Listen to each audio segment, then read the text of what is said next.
La gente del pueblo de Amber Ridge ya la había dado por muerta cuando cayó la primera nevada.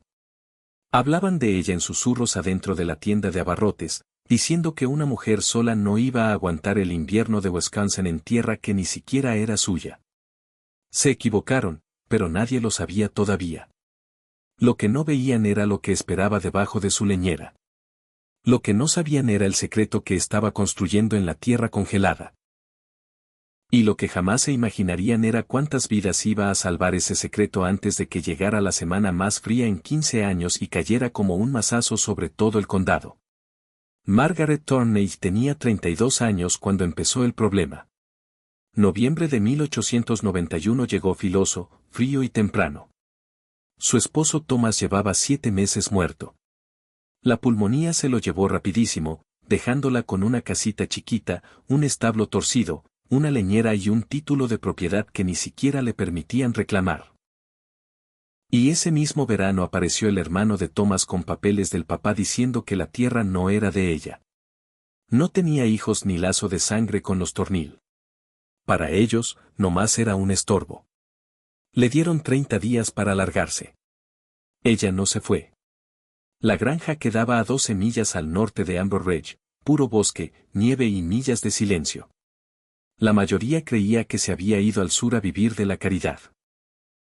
Algunos pensaban que se había congelado antes de Acción de Gracias, pero Margaret se quedó en la tierra con una sola vaca vieja llamada Bess, 14 gallinas y un invierno que acechaba las colinas como un cazador. Las noches se ponían más frías cada semana.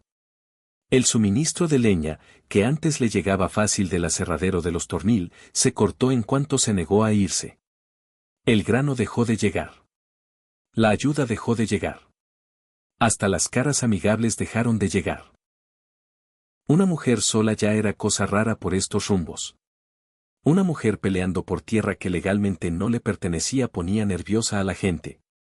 Pero Margaret tenía algo que nadie se esperaba.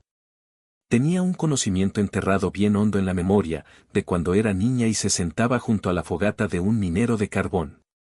Su papá, Joseph Weir, había trabajado bajo tierra casi 20 años en Pensilvania antes de que la familia se mudara al oeste. Cuando ella tenía 15 años, él le enseñó cosas que la mayoría de la gente nunca aprende. Le enseñó que el frío de arriba podía matar a alguien en horas, pero que la tierra de abajo se mantenía tibia todo el año. Le enseñó cómo los mineros sobrevivían los derrumbes haciendo bolsillos de aire y usando piedra para atrapar el calor.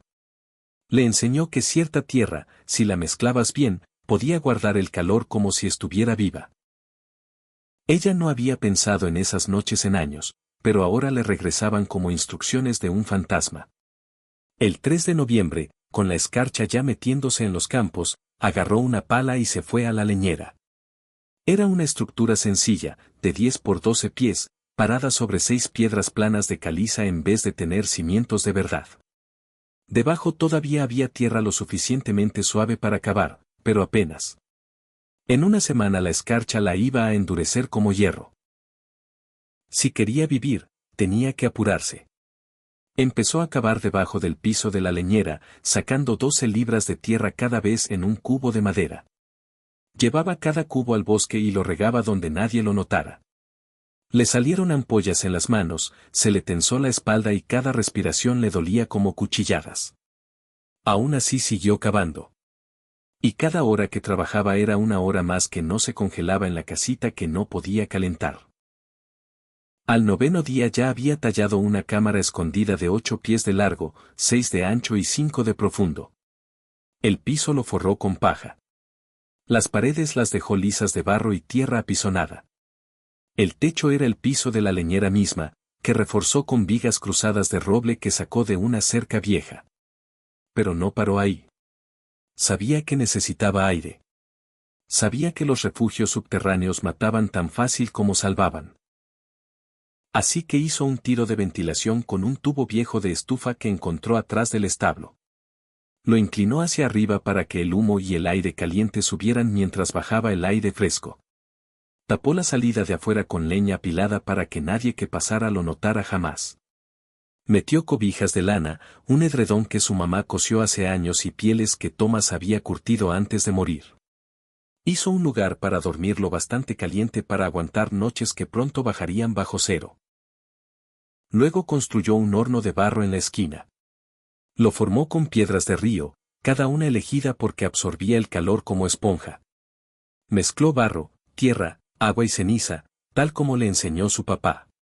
No era más grande que una caja de pan, pero era eficiente. Un puñado de palitos bastaba para calentar las piedras y mantener tibia su casa subterránea toda la noche. Hasta metió a Bess adentro de la leñera. El aliento caliente de la vaca y el calor de su cuerpo subían por las tablas del piso y le regalaban grados extra a la cámara de abajo. No era comodidad, pero era vida. Mientras afuera la temperatura bajaba a 15 grados, abajo del cobertizo se mantenía cerca de los 55 grados. La tierra recordaba el calor. La tierra la mantenía viva. Nadie sabía que estaba ahí. En el pueblo veían un hilito de humo saliendo de su leñera y pensaban que estaba quemando lo último que le quedaba de leña. Creían que tardaba en aceptar la derrota. No sabían que vivía bajo tierra como una sobreviviente de otro mundo. Luego llegó diciembre. Empezó a nevar y pronto la semana más fría que Amber Ridge había visto en 15 años iba a poner a prueba todo lo que ella había construido. La primera tormenta llegó el 8 de diciembre. Venía de las de Coutes como una pared blanca, cubriendo el cielo hasta que el mundo afuera de su leñera se volvió un borrón de nieve y viento. Cayó 6 pulgadas antes del amanecer. La temperatura bajó a 9 grados, luego a 0. El viento arañaba las paredes de la casita tan fuerte que las persianas sonaban como huesos. Dentro de su cámara subterránea, Margaret escuchaba la tormenta aullar arriba mientras el horno de barro calentaba las piedras junto a su cama. El aire olía a tierra, paja y humo. Pero estaba segura. Estaba tibia. Estaba viva. La mayoría de Amber Ridge no tuvo tanta suerte. Para el 14 de diciembre la temperatura llegó a 12 bajo cero. El viento arrancaba tejas de los techos. La escarcha subía por los vidrios como dedos congelados. La fragua del herrero se rajó con el frío. La tienda de abarrotes se quedó sin aceite para lámparas. Las familias se encerraron y rezaban para que les alcanzara la leña. La segunda tormenta llegó 3 días después. Nevó durante 36 horas seguidas. Se acumularon 18 pulgadas en todo el valle. Los montones de nieve llegaban hasta los marcos de las ventanas. Las puertas se congelaron y ya no abrían.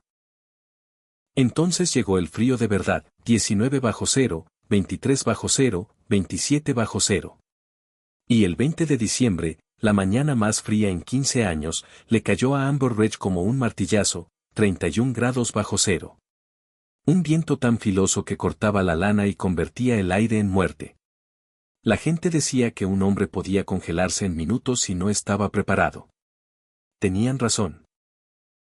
Un ranchero llamado Samuel Court salió a ver sus caballos en plena tormenta y apenas llegó a la mitad del camino al establo antes de que se le doblaran las piernas.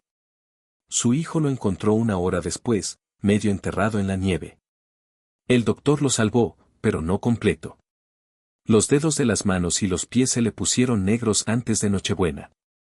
2 niños de una familia al sur del pueblo nunca despertaron después de que se les apagó la chimenea en la noche. Adentro de su casa la temperatura bajó a 12 grados. Los papás encendieron todas las velas que tenían. No alcanzó. La gente quemaba sillas, quemaba mesas, quemaba todo lo que agarrara fuego con tal de seguir vivos. Y aún así seguía saliendo un hilito de humo de la leñera de Margaret. Delgado, constante, sin prisa. No era señal de desesperación. Era señal de otra cosa que nadie entendía. 2 mujeres de la iglesia luterana fueron con pan y huevos. Encontraron a Margaret rompiendo hielo del abrevadero, con las manos raspadas y la cara flaca pero firme. Aceptó la canasta, pero no dio explicaciones. No les dijo que dormía bajo tierra. No les dijo que estaba caliente. Cuanta menos gente supiera, más segura estaba. Pero el miedo hace que la gente vigile y el sufrimiento hace que se pregunten. En Nochebuena, el carpintero Otto Reinhardt se quedó sin leña. Su esposa y sus hijas se acurrucaron bajo todas las cobijas que tenían. Quemaron muebles hasta que la casa olía a humo y tristeza. Las manos de su esposa temblaban tanto que no podía agarrar una taza, y sus hijas lloraron hasta que el frío las dejó demasiado entumidas para seguir llorando. La mañana de Navidad ya no aguantó más. Se acordó de haber visto humo en la casa de Margaret. Se acordó de haber visto su vaca viva cuando todo lo demás se congelaba. Contra todo sentido común dijo: «Vamos a la granja de los Tornil». Su esposa lo miró como si se hubiera vuelto loco. ¿Pero qué opción tenían? Se abrigaron y caminaron 3 millas con nieve hasta las rodillas. La niña iba tambaleándose en cada paso. El aliento se le congelaba en la barba. Cuando llegaron a la leñera, el humo salía en un hilo delgadito de atrás. Calor. Calor de verdad. Tocó. Nadie contestó. Empujó la puerta. La vaca estaba tranquila en su corral, mascando paja, echando vapor por la nariz. El aire adentro de la leñera estaba tan caliente que parecía un milagro. Entonces Otto vio la trampilla. Margaret subió despacio desde abajo con un farol en la mano. Traía el pelo recogido, la cara manchada de hollín. Estaba flaca pero firme. No temblaba. No tenía congelaciones. Sus ojos estaban claros y vivos. Miró a las 2 niñas que temblaban bajo las cobijas y dijo una sola frase bajita: «Tienen frío». Esas palabras rompieron algo adentro de la esposa. Se soltó llorando. Otto no pudo hablar. Se le cerró la garganta tan fuerte que le dolió. Margaret se hizo a un lado. «Bajen». Bajaron uno por uno. La cámara era chiquita, oscura y rústica, pero se sentía como entrar a otro mundo. El horno de barro brillaba bajito. Las piedras calientes envueltas en trapos regalaban un calor suave. Las paredes de tierra guardaban el calor como músculo vivo. Las hijas de Otto se quedaron con la boca abierta, las manos estiradas, y conforme el calor les entraba en los dedos congelados, Margaret les pasó agua tibia. Le suavizó las galletas duras para las niñas. Se movía calladita, sin alboroto ni orgullo. La familia Reinhardt se quedó 2 horas, descongelándose hasta que les regresó la sensación a las extremidades. Cuando se fueron, Otto la miró con una gratitud tan grande que apenas pudo decir: «Gracias. Esto no se me va a olvidar». Margaret asintió. «No le digan a nadie». Pero un hombre cuyos hijos casi se congelan no puede guardar un secreto así. Para el 26 de diciembre ya habían pasado 11 personas de Amber Ridge por la puerta de su leñera. Ella no le negó la entrada a nadie. Los dejó calentarse. Les dio piedras calientes envueltas en trapo para que se llevaran a la casa. Les explicó cómo funcionaba la tierra, cómo la piedra guardaba el calor, cómo un refugio debajo del piso podía salvar a una familia del peor invierno en una generación. Algunos escucharon, otros no. Pero todos sobrevivieron el frío gracias a ella. Luego, el 28 de diciembre, llegaron los hermanos de Thomas. Caras pálidas, abrigos delgados, orgullo hecho pedazos. No dijeron nada. Ella abrió la puerta. Entraron. Edward tenía las manos congeladas. James ni la miraba a los ojos. Les dio calor. Les dio tiempo. No pidió nada. Cuando se fueron, Edward se detuvo de espaldas y murmuró la única palabra que ella nunca esperó oír: «Gracias». James no dijo nada, pero volteó a verla una vez entre la nieve. El frío no aflojó. El viento no paró. Pero conforme se acababan las últimas noches de diciembre, una verdad se volvió clara en todo Amber Ridge. La única razón por la que no se habían doblado las muertes fue por la viuda que todos pensaban que iba a ser la primera en morir. Los últimos días de diciembre se arrastraron como un castigo. Amber Ridge se sentía apretado entre hielo arriba e hielo abajo. Las chimeneas se rajaban. Los establos crujían bajo el peso de la nieve. Y las familias rezaban por un amanecer que no doliera verlo. Pero debajo de su leñera, Margaret seguía tibia. La tierra se mantenía estable en 55 grados, recordando el verano como una promesa. Su horno de barro brillaba con fuegos chiquitos y controlados, y el calor suave de la vaca subía por las tablas del piso. Había construido un mundo debajo del mundo congelado, un espacio tallado con conocimiento en vez de suerte. La voz de su refugio siguió corriendo, quisiera ella o no. Llegó un chamaco con las orejas congeladas. Llegó una mamá cargando un bebé envuelto en 3 abrigos. Llegaron 2 leñadores tambaleándose tan fuerte que no podían ni hablar. Margaret les dio a cada uno el mismo cuidado firme. Les calentó las manos con piedras calientes. Les compartió manzanas secas. Les dio instrucciones a los que querían aprender, dónde cavar, cómo ventilar, cómo calentar las piedras sin llenar la casa de humo. Nunca se alardeó ni predicó. Nomás ayudó. El 2 de enero todo cambió. El cielo se suavizó por primera vez en semanas. Las nubes se aclararon. El viento se calmó. Las temperaturas subieron tan rápido que sorprendió a todos. 20 grados al mediodía, 35 por la tarde, 42 al día siguiente. Los carámbanos empezaron a gotear. Las familias salieron parpadeando al aire extrañamente tibio. La nieve caía de los techos en pedazos mojados. La gente desenterró ventanas, destrabó puertas y respiró alivio como si fuera oxígeno. Pero el deshielo no borró lo que el pueblo había visto. La gente empezó a hablar de otra forma, ya no en susurros, sino con admiración. Margaret Thornhill, la viuda calladita del bosque, había mantenido viva a más gente de Amber Ridge que el doctor y la iglesia juntos. Había construido un refugio que nadie se había imaginado. Había recibido a vecinos que antes la dudaban. Había sobrevivido la semana más fría en 15 años con un sistema tan sencillo y tan brillante que parecía cosa de otro tiempo. Entonces llegó el reportero. Se llamaba Theodore Hanker, del Wisconsin State Journal. Había oído rumores de una viuda que vivía bajo tierra, una mujer que usaba la tierra misma como estufa. Viajó al norte entre lodo y nieve derritiéndose, preguntando en el pueblo. La gente le señaló la granja de los Thornhill, todavía sin estar seguros de si ella le iba a hablar. Margaret abrió la puerta con una cortesía tranquila. Él le explicó por qué venía. Ella escuchó sin cambiar la cara. Luego lo sorprendió, abrió la puerta de la leñera y le enseñó todo. Lo dejó bajar por la escalera a su cámara. Él revisó las paredes lisas de tierra, el piso de paja, el horno de barro hecho con precisión de minero. Pasó la mano por las piedras calientes.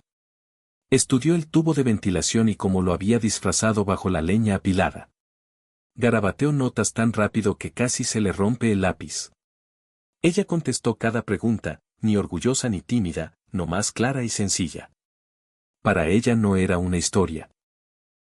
Era un método, una habilidad, un recuerdo que le pasó su papá y que ella llevó con sus propias manos. El artículo salió el 9 de febrero de 1892. El titular decía, la mujer que le enseñó a un pueblo a sobrevivir. Describía paso a paso su sistema, las lecciones de su padre y las 11 personas que calentó de vuelta a la vida. El artículo se volvió a imprimir en todo Wisconsin, Minnesota y Michigan. Llegaron cartas, ofertas de dinero, de matrimonio, de sociedad. Ella rechazó todo. Quería su tierra, su silencio y su vida, nada más. Y lo consiguió. El secretario del condado revisó su caso otra vez después de que el artículo llegó a Amber Ridge. Los vecinos dieron testimonio. Otto Reinhardt habló primero, diciendo que su familia estaba viva gracias a ella. Otros siguieron. Hasta los que antes la dudaban admitieron que se había ganado, no caridad, sino respeto. La presión sobre la familia Thornhill creció. En unos meses la dejaron en paz. La tierra, sencilla y modesta, se volvió suya en todo menos en el papel. Y con el tiempo hasta el secretario reconoció su derecho por posesión de hecho. Lo que había sido de Thomas se quedó con ella para siempre. Margaret vivió ahí 22 años más. Cultivó lo suficiente para vivir. Siguió con su vaca y sus gallinas. Se mantuvo al margen de los asuntos del pueblo, hablando solo cuando era necesario. Llegaron inviernos y se fueron. Algunos suaves, otros crueles, pero ella ya nunca les tuvo miedo al frío. Lo entendía mejor que nadie. Sabía cómo trabajarlo en vez de pelear contra él. El 3 de marzo de 1913, Margaret Thornhill se murió dormida a los 54 años. Los vecinos la encontraron en su casita, tranquila y callada, como si estuviera descansando después de un largo día de trabajo. La leñera todavía estaba atrás. La cámara subterránea la descubrieron intacta cuando en 1931 preparaban la tierra para una carretera nueva. Las paredes seguían lisas. El horno de barro conservaba su forma. La tierra adentro todavía estaba más tibia que el aire de arriba. Unos la llamaron terca. Otros desesperada. Pero la mayoría la llamó de otra forma, una sobreviviente. Porque Margaret Thornhill no esperó a que el mundo la salvara. Se salvó ella sola. Y al hacerlo, salvó a todo un valle de la semana más fría que habían conocido. Demostró que la supervivencia no viene de la fuerza ni del dinero, sino del conocimiento y el coraje de usarlo cuando el mundo cree que ya no te queda nada.